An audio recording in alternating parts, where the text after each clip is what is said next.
Hello everyone, welcome to another episode of What Body is Trying to Say.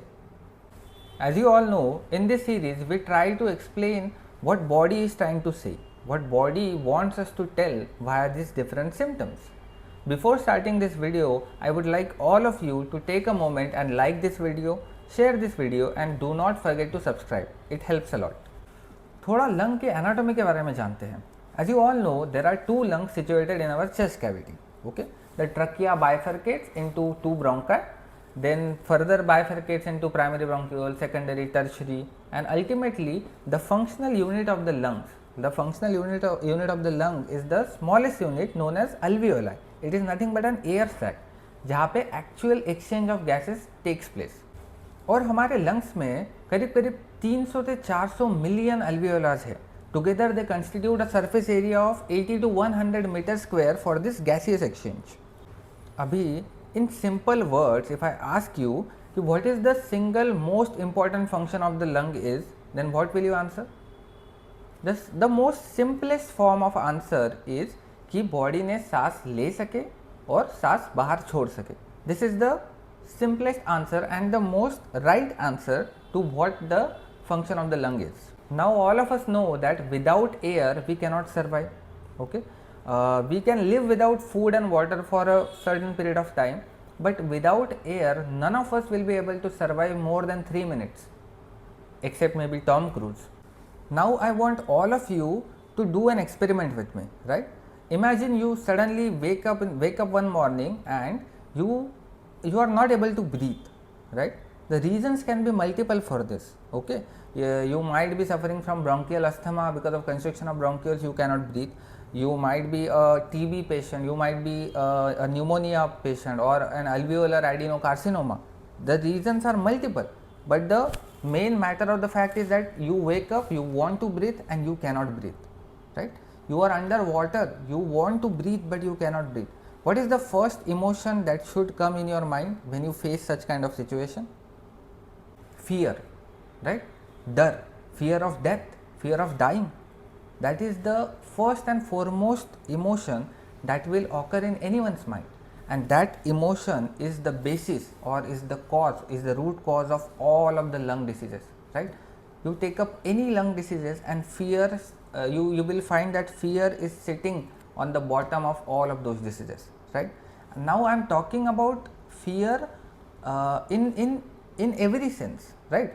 That fear can be for oneself, for one's life, or it can be for someone else's life, right? So if a person develops a fear because of any situation in his or her life, he or she will start that inflammatory cascade, right? Now body doesn't recognize this difference between having the feeling the fear for someone for one's life or feeling the fear for someone else's life.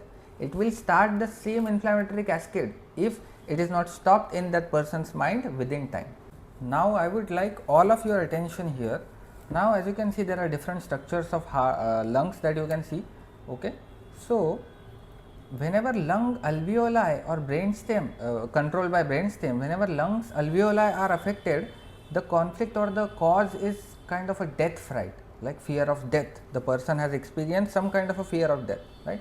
And as you can see in the diagram, whenever lungs bronchial goblet cells are involved, right, involving more amount of mucus production or no amount of mucus production, then there is a suffocation fear, right? And lastly, if the lungs bronchial mucosa is affected, which is controlled by the cerebral cortex, then some kind of a territorial fear, right? This is the lung fear. Now let's try and understand how different types of fear produces different type of lung pathologies in our body. Now this may look kind of theoretic or kind of crude to someone, but at the risk of sounding theoretic or at the risk of sounding crude, I would still like to state these examples. So the first example is of a boy. This is a family of 3 brothers and 2 parents. The youngest brother is very afraid of his oldest brother. The older brother is aggressive, is alcoholic, comes home late at night. One of this night, the brother came home drunk and tried to attack the youngest one with a kitchen knife. Now this instilled fear in him, right? very deep fear that my brother will kill me or will harm me in some way, right? So the fright conflict arised in him. Okay.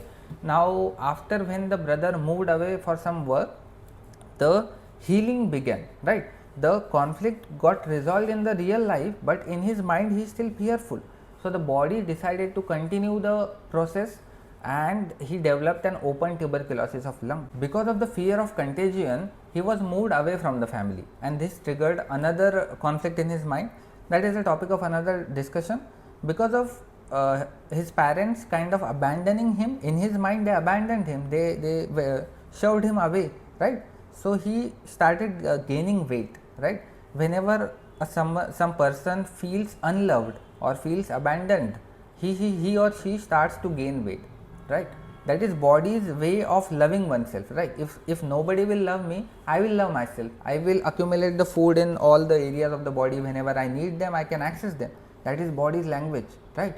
So one of the cause of obesity can be this, one of the cause, not the only cause. A case of bronchial tumor. Now whenever bronchi are affected, you hunt for territorial fear conflict, right? Now territory can be anything for anyone. It can be a person, it can be a job, it can be a possession, it can be anything. And whenever that territory feels threatened, so you have to investigate when in his or her life that territory felt threatened, right? And in that moment the person developed fear or fright. He or she will develop that this is petrified. I am petrified. What is this situation? I might lose my job. I might lose this house. I might lose this person. So that kind of a pathology. So bronchial pathology will develop if the fear is of a territorial kind. So whenever you get a lung pathology, it doesn't matter what the lung pathology is.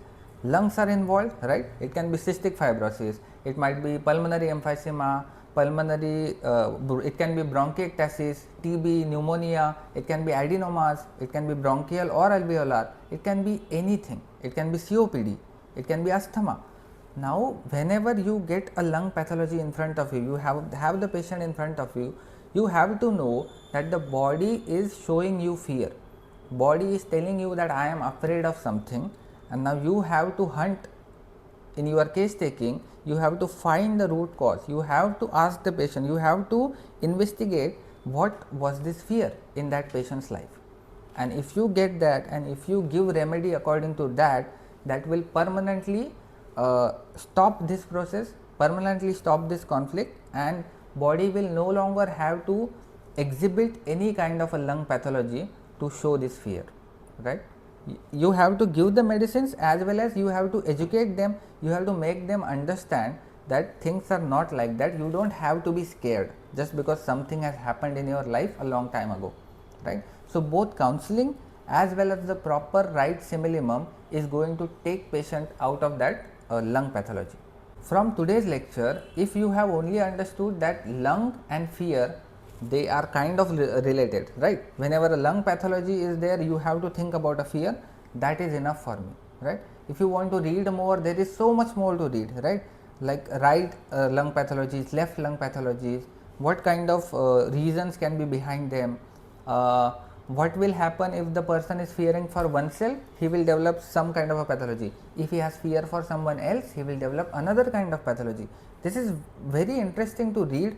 You can read it, and most important is we are lucky enough to actually utilize this and practically utilize this on the real patients, and we can try to cure them.